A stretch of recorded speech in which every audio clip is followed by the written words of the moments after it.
بسم الله الرحمن الرحيم. عن أنس رضي الله تعالى عنه عن النبي صلى الله عليه وسلم قال: ثلاث كفارات وثلاث درجات وثلاث منجيات وثلاث مهلكات. حضرت انس رضی اللہ تعالیٰ عنہ سے روایت ہے کہ رسول اکرم صلی اللہ علیہ وسلم نے یہ ارشاد فرمایا کہ تین چیزیں گناہوں کا کفارہ بنتی ہیں اور تین چیزیں درجات کی بلندی کا ذریعہ بنتی ہیں اور تین اعمال آدمی کو ہلاکت میں ڈال دیتے ہیں اور تین اعمال آدمی کو نجات دلایا کرتے ہیں. رسول اکرم صلی اللہ علیہ وسلم نے ان کی تفصیل بتاتے ہوئے یہ ارشاد فرمایا: اما الکفارات، وہ تین چیزیں یا وہ تین اعمال جو گناہوں کا کفارہ بنتے ہیں. سب سے پہلا ارشاد فرمایا فَإِسْبَاغُ الْوُضُوءِ فِي الصَّبْرَاتِ، کہ وضو کا مکمل کرنا جب جی نہ چاہتا ہو، جب دل نہ چاہتا ہو اس موقع پر آدمی وضو کرے. کب دل نہیں چاہتا؟ مثال کے طور پر سردی ہے، سردی کے موقع میں آدمی کو اٹھنے کو جی نہیں چاہتا، وہ وضو کرنے کو جی نہیں چاہتا. یا اسی طرح سے ایک وضو پہلے سے موجود ہے، آپ نے نماز پڑھ لی ہے، مغرب کی نماز پڑھی ہے، آپ باوضو ہیں اور دوسرا وضو آپ کرتے ہیں تو فضیلت کی بات ہے. یہ جو دوسرا وضو آپ نے کیا ہے کہ جب آپ نے مغرب کی نماز پڑھ لی، پہلے والا وضو آپ نے استعمال کر لیا، تو اس کے اوپر جب آپ دوسرا وضو کریں گے تو ارشاد فرمایا کہ یہ گناہوں کا کفارہ بنتا ہے. اور حدیث پاک میں یوں ہی آیا ہے کہ جب انسان چہرہ دھوتا ہے تو چہرے کے گناہ دھلتے ہیں، جب ہاتھ دھوتا ہے تو ہاتھوں کے گناہ صاف ہوتے ہیں، اور پاؤں دھوتا ہے تو پاؤں کے گناہ، سر کا مسح کرتا ہے تو سر کے گناہ، حتیٰ کہ ارشاد فرمایا کہ ناخنوں کے نیچے سے بھی گناہ نکلتے چلے جاتے ہیں اور آدمی گناہوں سے پاک و صاف ہوتا ہے. تو اس لیے ارشاد فرمایا کہ وضو کا مکمل کرنا، اسباغ کا مطلب یہ ہوتا ہے کہ وضو کو آداب اور سنتوں کی رعایت کے ساتھ کرنا، جب جا کے یہ وضو گناہوں کا کفارہ بنتا ہے.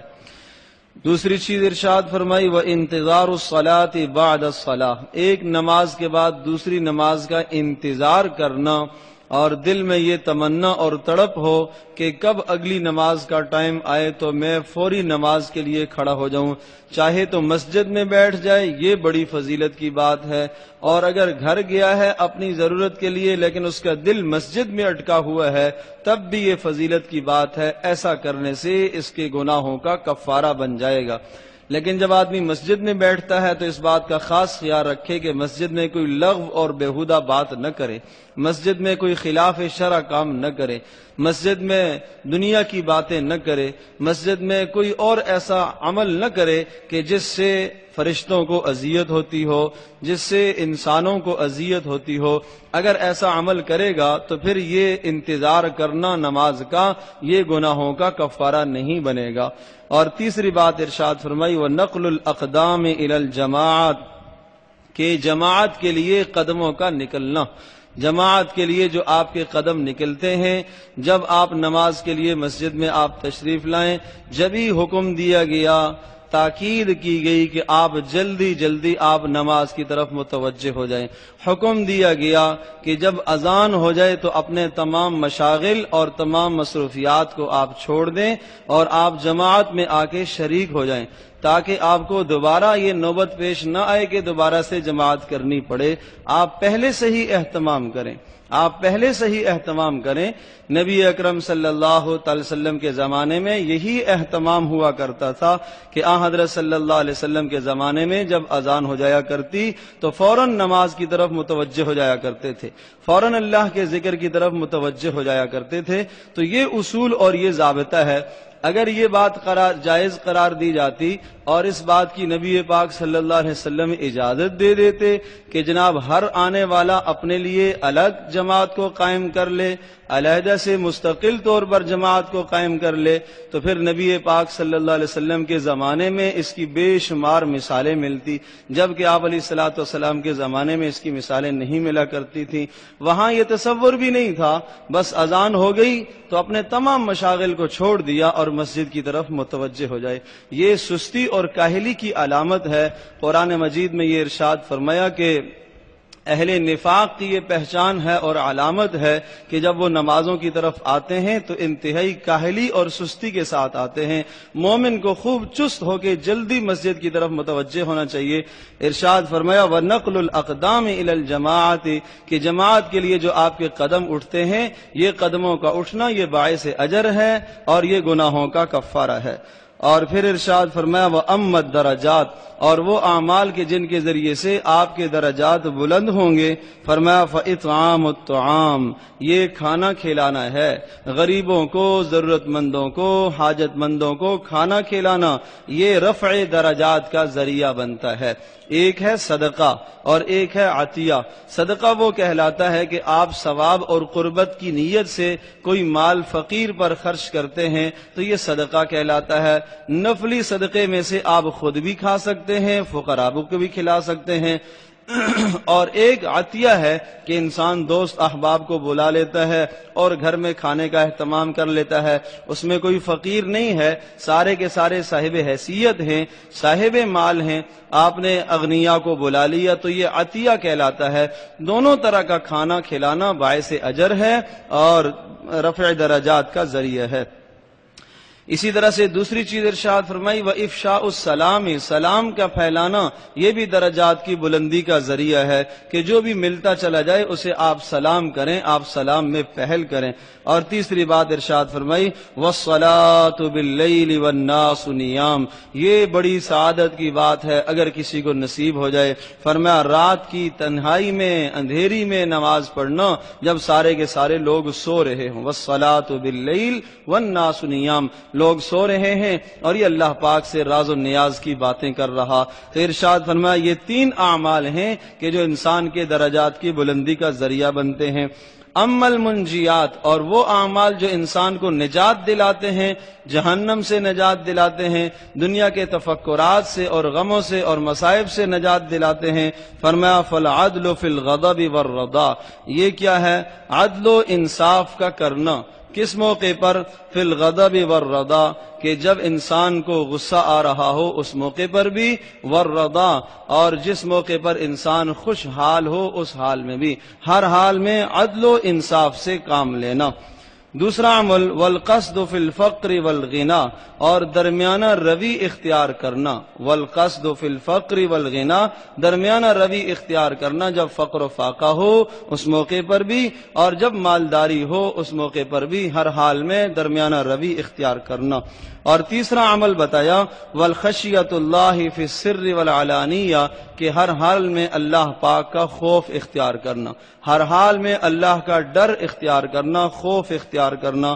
اما المہلکات اور وہ اعمال جو آدمی کو ہلاک کر دینے والے ہیں، ارشاد فرمایا فشح مطاع وہ بخل جس کی انسان اطاعت کرے، ایسا بخل کو جو انسان کو فرائض سے روک دے، جہاں خرچ کرنا اس کے لیے ضروری تھا وہاں نہیں خرچ کر رہا تو یہ بخل ہے، یہ ہلاکت میں ڈالنے والا ہے۔ اور وہون متبع اور ایسی خواہش کہ جس کے پیچھے چل کے اللہ اور اس کے رسول کے حکم کو چھوڑ رہا ہے۔ اور تیسری بات ارشاد فرمائی وَإِعْجَابُ الْمَرْءِ بِنَفْسِهِ آدمی کا خود پسندی میں مبتلا ہو جانا، اپنا ہر عمل اسے اچھا لگے، اپنا برا عمل بھی اسے درست لگے اور اس کی 100 تعویلات کر کے سامنے لے آئے کہ میں نے اچھا کیا، میں نے درست کیا۔ فرمایا یہ اعمال انسان کو ہلاکت میں ڈال دیتے ہیں۔ تو پھر خلاصہ کے طور پر عرض کرتا ہوں، ارشاد فرمایا کہ 3 اعمال ایسے ہیں جو گناہوں کا کفارہ بنتے ہیں۔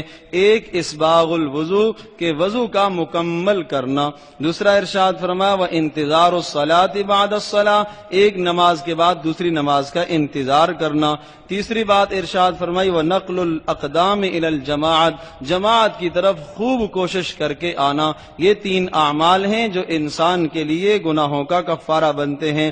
تین اعمال بتائے درجات کی بلندی کا ذریعہ بنتے ہیں، فَإِطْعَامُ الطَّعَامِ، غرباء اور فقراء کو کھانا کھلانا، حاجت مندوں کو کھانا کھلانا، اور اسی طرح سے عطیے کے طور پر بھی کھانا کھلانا، اور وَإِفْشَاءُ السَّلَامِ، سلام میں پہل کرنا، سلام کو پھیلانا، تیسرا وَالصَّلَاةُ بِاللَّيْلِ وَالنَّاسُ نِيَامٌ، رات کی تہجد کی نماز کا اہتمام کرنا۔ یہ تین اعمال ہیں جو انسان کے درجات کی بلندی کا ذریعہ بنتے ہیں۔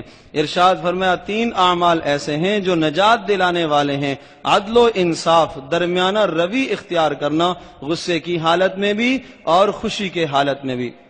بسا اوقات انسان غصے میں آتا ہے آپے سے باہر چلا جاتا ہے، اور خوشی میں آتا ہے تو نوازتا ہی چلا جاتا ہے، نوازتا ہی چلا جاتا ہے۔ فرمایا درمیانہ روی اختیار کرو گے تو نجات پا جاؤ گے۔ اور دوسری بات ارشاد فرمائی کہ والقصد فی الفقر والغنا، کہ فقر اور غنا کے اندر درمیانہ روی اختیار کرے۔ اور تیسری بات ارشاد فرمائی کہ ہر حال میں اللہ پاک کا ڈر اختیار کرے، سر والعلانیہ، پوشیدہ طور پر بھی اللہ کا ڈر ہو، اعلانیہ طور پر بھی اللہ کا ڈر ہو۔ جس آدمی کے دل میں اللہ کا خوف اور ڈر بیٹھ جاتا ہے تو اطاعت کرنا اس کے لیے آسان اور گناہوں سے بچنا آسان ہو جاتا ہے۔